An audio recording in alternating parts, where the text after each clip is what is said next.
And as Russian airstrikes continue across Ukraine, the president of the country, Volodymyr Zelensky, issued a new video address, defiant, urging his countrymen and women to keep up the fight. Today, everyone is gaining glory for Ukraine, and his or her place shows the world who Ukrainians are and what strength we have. Hold our ground. Hold on. We will win. Well, Russia's onslaught has now taken a new turn, as we've been seeing. It's been opening fronts in parts of the country that so far have escaped much of the violence, the strikes, and the artillery attacks. CNN's Oren Lieberman has that. The Russian military is expanding its invasion of Ukraine, increasing its attacks on the western part of the country.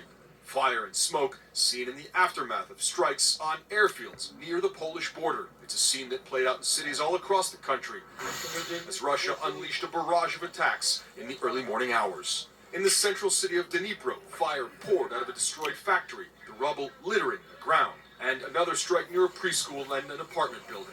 In Chernihiv, an isolated city north of Kyiv, an explosion destroyed a soccer stadium and a nearby library. This crater shows the force of the impact.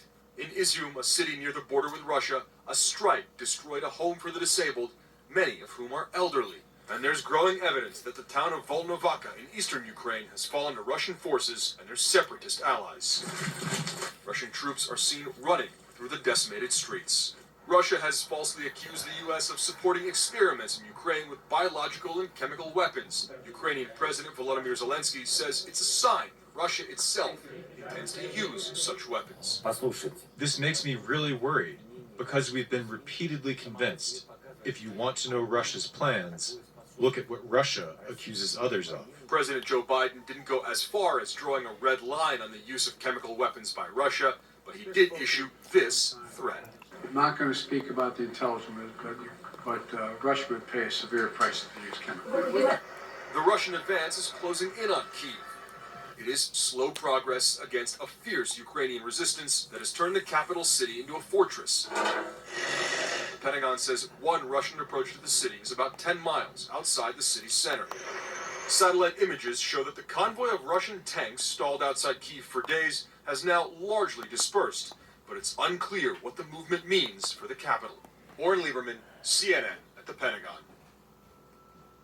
And let's bring in CNN military analyst, retired Lieutenant Colonel Mark Hertling. Thanks for being with us. What do you make of these